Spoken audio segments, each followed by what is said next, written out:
Sir, ജയിലുകളിലെ തിരക്ക് പരിഹരിക്കുന്നതിനുള്ള പുതിയ ജയിലുകൾ സ്ഥാപിക്കേണ്ടതുണ്ട്. നിലവിലുള്ള ജയിലുകളിൽ സുരക്ഷയ്ക്കായി അത്യാധുനിക സാങ്കേതിക വിദ്യയിലുള്ള നിരീക്ഷണ സംവിധാനം ഉൾപ്പെടെയുള്ള അടിസ്ഥാന സൗകര്യങ്ങൾ ഒരുക്കേണ്ടതും അത്യാവശ്യമാണ്. ജയിലുകളിൽ ആവശ്യമായ അടിസ്ഥാന സൗകര്യങ്ങൾ ഒരുക്കുന്നതിനും ക്ഷേമപ്രവർത്തനങ്ങൾക്കുമായി ജയിലുകളുടെ നവീകരണത്തിനും സുരക്ഷിതത്വത്തിനും തടവുകാരുടെ ക്ഷേമത്തിനുള്ള പരിപാടികൾ തുടരും.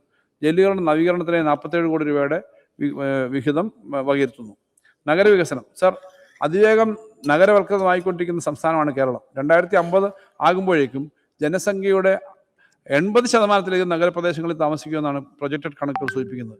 കേരളത്തിൻ്റെ സവിശേഷതകൾ കണക്കിലെടുത്ത് എല്ലാവരെയും ഉൾക്കൊള്ളുന്നതും കാലാവസ്ഥാ പ്രതിരോധ ശേഷിയുള്ളതും സാമ്പത്തിക വളർച്ച ത്വരിതപ്പെടുത്തുന്നതും പൗരകേന്ദ്രീകൃതമായ സമഗ്ര വികസനത്തിന് നാം ഊന്നൽ നൽകുന്നത്.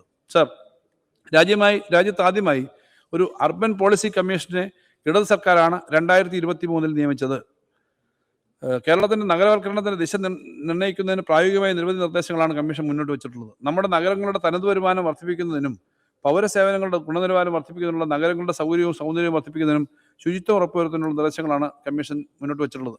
നഗരവൽക്കരണത്തിനുള്ള വേഗതയും വികസന ലക്ഷ്യങ്ങളും കണക്കെടുത്ത് അടിസ്ഥാന സൗകര്യങ്ങൾ, മാലിന്യ സംസ്കരണം, സാമൂഹ്യ ഉൾപ്പെടുത്തൽ എന്നിവയെ പിന്തുണയ്ക്കുന്നതിനായി നഗരവികസനത്തിനുള്ള വിഹിതം സർക്കാർ ഗണ്യമായി വർദ്ധിപ്പിച്ചിട്ടുണ്ട്. മുൻവർഷത്തേക്കാൾ 74.56 കോടി രൂപയുടെ വർധനയോടെ സംസ്ഥാന പദ്ധതി നഗരവികസനത്തിനുള്ള 1094.5 കോടി രൂപ വകയിരുത്തുന്നു. സാർ, ലൈഫ് പദ്ധതിക്ക് 1497.26 കോടി രൂപ വകയിരുത്തുന്നു. സാർ, അയ്യങ്കാളി തൊഴിലുറപ്പ് പദ്ധതിക്ക് 20 കോടി രൂപയുടെ വർധനയോടുകൂടി 200 കോടി രൂപ വകയിരുത്തുന്നു.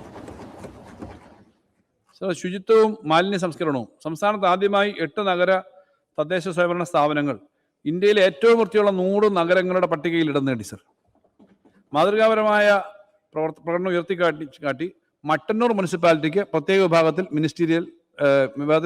മിനിസ്റ്റീരിയൽ അവാർഡ് ലഭിച്ചു. സാർ, ഗ്രാമനഗര മേഖലകളിലെ വിവിധ ഖരമാലിന്യ സംസ്കരണ പദ്ധതികൾക്കായി മുൻവർഷത്തേക്കാൾ 145.26 കോടി രൂപയുടെ വർധനയോടുകൂടി 537.48 കോടി രൂപ വകയിരുത്തുന്നു. നഗരവികസന മേഖലയ്ക്ക് വിവിധ നിർവഹണ ഏജൻസികൾ വഴി മാലിന്യ സംസ്കരണ പദ്ധതികൾക്കായി 326.48 കോടി രൂപ അനുവദിച്ചിട്ടുണ്ട്. ശുചിത കേരളത്തിനായി 20 കോടി രൂപയും സ്വച്ഛ് ഭാരത മിഷൻ പദ്ധതിക്കായി 25.26 കോടി രൂപയും വകയിരുത്തുന്നു.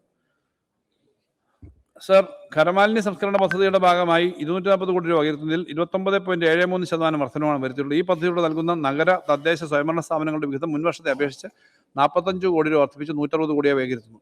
സംയോജിത ഖരമാലിന്യ സംസ്കരണ പദ്ധതിക്കായിട്ട് 29.11 കോടിയും സിറ്റീസ് 2.0 പദ്ധതി പ്രകാരം തിരുവനന്തപുരത്തിനായി ഒരു സമഗ്ര ഖരമാലിന്യ സംസ്കരണ പദ്ധതി ആസൂത്രണം ചെയ്തിട്ടുണ്ട്. ഈ പദ്ധതിക്കായിട്ട് 9.75 കോടി രൂപയും വിഹിതമായിട്ട് വെക്കുന്നു.